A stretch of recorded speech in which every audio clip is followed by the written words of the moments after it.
Russia అధ్యక్షుడు Vladimir పుతిన్కి సంబంధించినటువంటి రహస్య ప్రదేశాన్ని తాజాగా ఒక సంస్థ లీక్ చేసింది.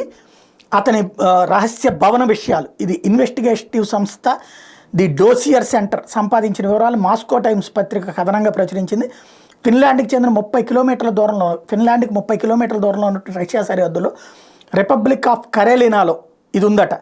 అక్కడ మద్దల్హటి బే దగ్గర ఉన్నటువంటి సముదాయంలో 3 అత్యాధునిక భవనాలు ఉన్నాయి. దీని ప్రాంగణంలో 2 హెలీప్యాడ్లను కూడా నిర్మించారు. అత్యంత విలాసవంతమైన పడవలను నిలిపేలా ఏర్పాట్లు చేశారు. నాణ్యమైన గొడ్డు మాంసం కోసం అవసరమైన వ్యవస్థ కూడా ఉంది. మొత్తం చదరపు కిలోమీటర్ విస్తీర్ణంలో ఇది ఉన్నట్టు, అంటే 1 కిలోమీటర్ విస్తీర్ణంలో ఉన్నట్టు డ్రోన్ చిత్రీకరించిన దృశ్యాలను బట్టి తెలుస్తుంది. అంతేకాదు ఇంటి సమీపంలో జలపాతం కూడా ఉంది. దీన్ని లడోగా స్కెర్రీస్ నేషనల్ పార్క్ నుంచి అక్రమంగా దక్కించుకున్నారని డోసియర్ సెంటర్ చెప్తోంది. ఇక్కడ 24 గంటల పాటు గస్తీ కోసం కట్టుదిట్టమైన భద్రతా ఏర్పాట్లు ఉన్నాయి.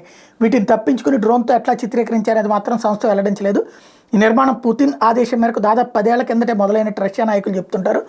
రష్యా అధ్యక్షుడు విశ్రాంతి రియల్ ఎస్టేట్ కార్యకలాపాలను చూసుకునే వ్యాపారవేత్త యూపీ కోవల్చుక్ నెట్వర్క్లో ఇది ఒక భాగం. దీనికి సమీపంలోని హోటల్ అతడిదే. విశాలమైన నివాసానికి దగ్గరలోని భవనం ప్రముఖ వ్యాపారవేత్త రోమన్ అబ్రమోవిచ్కి చెందిందిగా రష్యా ప్రాపర్టీ రిజిస్ట్రీ చెప్తోంది, డోసియర్ చెప్తోంది. ఈ ఇంటికి సమీపంలో చతురస్రాకారంలో కట్టను 2 ఏళ్ల క్రితం గమనించారు. దీనిపై ఉన్న టైర్ గుర్తు ఆధారంగా అక్కడ యాంటీ ఎయిర్ క్రాఫ్ట్ వ్యవస్థని ఉంచినట్టు భావిస్తున్నారు. ఇక్కడికి పుతిన్ ఏటా ఒకసారి వస్తుంటారని స్థానికులు చెప్పినట్టు ఆ పత్రిక చెప్తోంది.